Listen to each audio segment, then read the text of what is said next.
How's it going, guys? Coffee here. Today I wanted to go over my planned league starter for the Frozen Canvas reveal. This is going to be the first of a few guides that I'm going to be doing. I'm still undecided on what I want to actually start, but this is going to be a starter build that I feel is going to work based off of the numbers we're seeing through the patch notes and based off of what's changing, and that is just going to still be the Frost Terra Gemma2 here. And with the systems all changing to where hero memories and relics are changing, the hero traits themselves are all changing. There's one constant that is going to be the same: is Affliction effect scaling is not changing at all. And it is extremely strong and one of the biggest multipliers left in the game out there.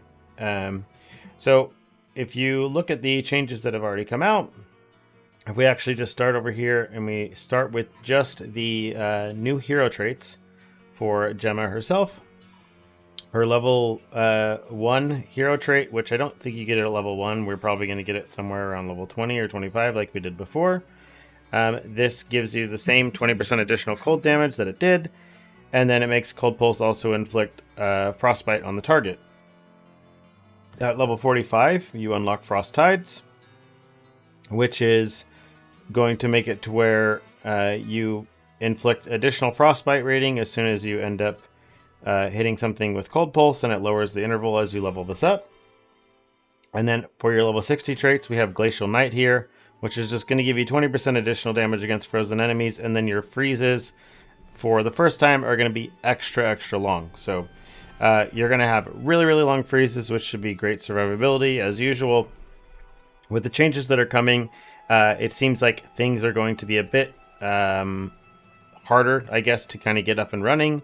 But I think with this character, she's going to have the tools necessary to get herself up and running using a very similar strat to what she was doing before. And then at level 75, you have your option of just doing Frigid Infusion or Blooming Frostflower. I think this is going to be the go-to, is Blooming Frostflower, just because of this inflicting freeze. You're going to cast a Cold Pulse. What this means is when you're mapping, you're going to be getting a ton of Cold Pulse explosions, which will basically just help with your clear, right? So you're going to be constantly exploding everything on the entire screen as she was doing before. And that's not going to change anything, right? Even if the damage multipliers are slightly lower than what they were before, then you're still looking at very similar stuff that's going to be going on here. So the Cold Pulse here, instead of at 12% each stacking up to 5, it's only 4 now, but that's pretty in line with all of the damage number squishes that we were seeing on basically every single other character. So the few other things that have changed for her is the tree itself under the talents here. The first ones are staying the same. So if we look at the talents for if we look at the talents here for God of the main god here that you are taking for her, I can't remember her name right now, Goddess of Knowledge, Insight is staying the same. This didn't get nerfed at all. Winter is staying exactly the same. This didn't get nerfed at all either. So on this build, you do frequently get all the way up to 300 points of frostbite rating on a target. What that means is Winter is a 150% additional damage multiplier. So keep this in mind, because there's going to be some other changes that are going to be negatively impact the build. But let's go ahead and look over those. So the other tree that you are taking second always is going to be Arcanist. I will end up getting a Maxwell Builder up for this as soon as the site is updated. So don't mind you if you don't want to be able to follow this, but we're pretty much just going to go over why I believe this build is going to be completely fine and still going to level just as strong as it did basically every league before this. It's the kit itself kind of gets itself up and running. All you need is Affliction effect on all your gear, with Affliction effect being a basic affix on everything basically now other than your weapon. It's going to be very cheap and very inexpensive to get your Affliction effect on every piece of gear and then get yourself up and running, knowing that your Affliction effect is a more multiplier basically for every single one. So we're basically just using this to pump our Affliction as high as we possibly can, get a massive multiplier out of that, and then use that to push our damage. So with Frostbitten again, this is a very big one. It inflicts frostbite and 100 frostbite rating when dealing cold damage to an enemy for the first time. So if you combine this here with the additional frostbite that you're already getting, you're getting another 20 frostbite here, another 20 frostbite here. So the first time you hit a target, you're already getting 140 frostbite rating, and that's before you even take into account any of the additional frostbite inflicted. You do end up taking quite a bit of this on the tree. So if you look in the tree here, because this stuff isn't changing here on Arcanist, this right here, under this frostbite inflicted here, you're still getting this, right? You're still getting this 45% frostbite inflicted here, as well as you can get it on your pieces of gear as well. I believe you can get it on your rings or your necklace. We can actually look over the mods and kind of see where you're able to get it here. So you can get, this is freeze duration here. I believe your frostbite inflicted is going to be, I want to say gloves. Gloves is the one that's telling me right here is frostbite inflicted, but we'll actually take a look here. Let's just go to crafts and take a look. Frostbite. So frostbite inflicted is on ring here, and then it's also on gloves. So I was right. It's on gloves and ring. I was just looking in. Does this mean it's on prefix for gloves and I just wasn't paying attention? And we went over it already. So frostbite inflicted is right here. So it is a basic craft as well on your rings. And then we have a craft here for, let's just look at them for gloves real fast. For gloves, let's go over to our fixes here. And frostbite inflicted is a prefix on gloves, but it's also basic as well. So these are all should be very easy to get. Again, your affliction effect is going to be basic as well. I think this leads to this to be a very, very good starter. So the second node that you get in Arcanist is going to be over here. You have your choice between extreme coldness, frozen lotus, or mind focus. So extreme coldness you think is going to be good based off of what it was before. But the difference is that right now you get this based off of your freeze actually gains it, and you're scaling your freeze effect because of Gemma, but the freeze effect scaling is gone.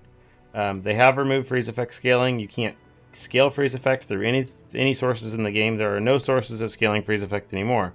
So what that means is that extreme coldness, it was already changed to be minus resistance. It has now been changed to just additional cold damage taken, which just makes it a really, really bad version of Frostbitten, since it still requires the enemy to be frozen in order to even get the damage, and it's just lower than Frozen Lotus altogether. So you will be using Frozen Lotus. This is going to be better.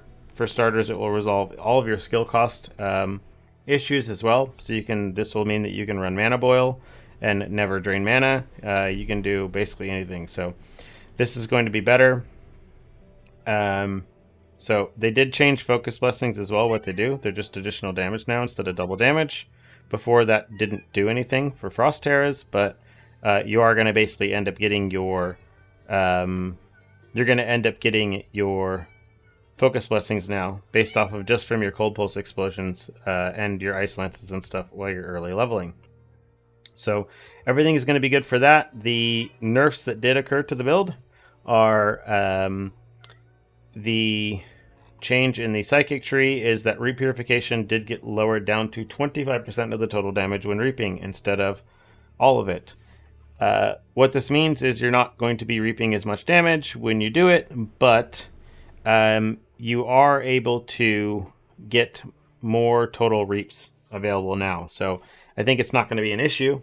I'm fairly positive it's still going to function exactly the same, and with this kind of the stat squish and the damage squish that we're getting from everything, I feel like it's going to still be running as an outlier, and because of the amount of affliction effect that you can get on the tree and everything, your damage is basically just going to come out ahead anyways, and it's not going to be a big deal.